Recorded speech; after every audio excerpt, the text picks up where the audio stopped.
Баршаңызға сәлем, сіздермен бірге Венера. Бүгін біз сіздермен бірге баклажаннан икра дайындаймыз.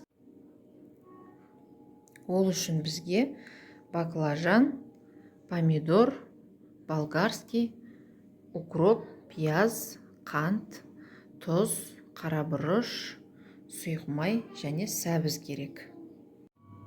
Енді осы көкөністерді видеодағыдай бірінен соң бірін салып, сұйық майға 2-3 минуттан қуырып аламыз.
Баклажанды алдын ала турап, тұзды суға салып, бірнеше уақытқа қойып, ащысын кетіріп аламыз.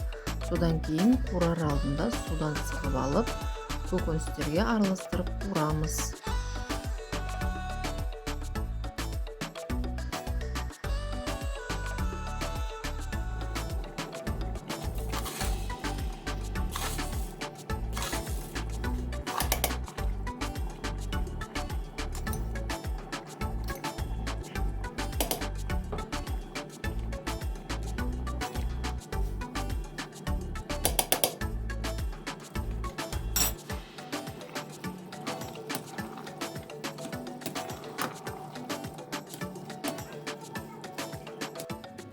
Бетін жауып, баяу отта 1 сағаттай қайнатамыз.